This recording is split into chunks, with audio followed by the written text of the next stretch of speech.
It's been a stressful day, but I thought I would share with you about a time when I was homeless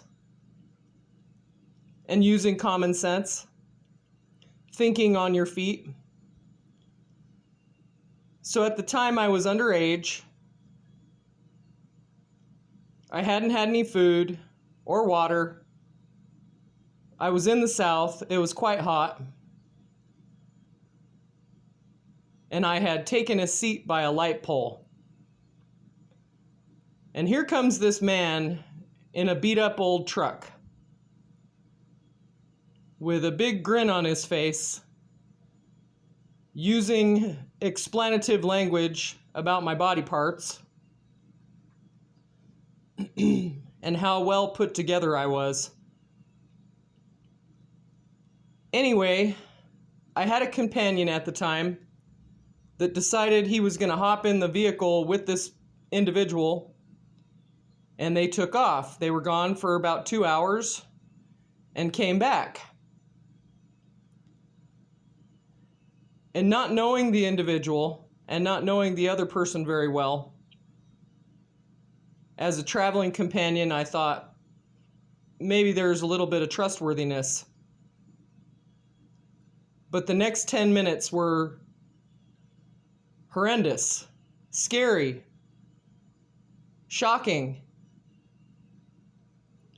So my traveling companion stated, maybe we can get a ride out of here and it'll be nice to sit down and drive around for a while. Because the man had offered a ride to both of us and stated he would take us as far as we wanted to go. So trusting my traveling companion, I hopped in the vehicle with this unknown person, and they started to act erratically because there were two people in the vehicle besides me, and the man insisted that I sit in the middle. And I started to feel really uncomfortable. So the situation went from bad to worse. I was uncomfortable. I was feeling off. Something was wrong.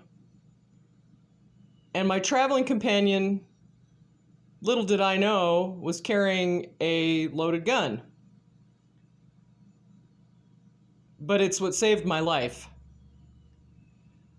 The man that was driving suddenly whipped out a gun and aimed it at the other passenger, my traveling companion. And the next thing you know, there's two guns in my face. One gun's pointed at the driver and one gun's pointed at the other passenger. And I'm in the middle. Underage, not knowing what to do, feeling just overwhelmed, shocked, and a little bit pissed off. So I reached out for the radio, turned it down, and said explanatory words, expletive words, curse words, and stated, "Let me out now. Both of you need to knock it off. I'm getting out now." And the driver sped up. The words that were exchanged between the two individuals were excessive, threatens each other with one's going to shoot one, the other one's going to shoot the other. It was just explosive.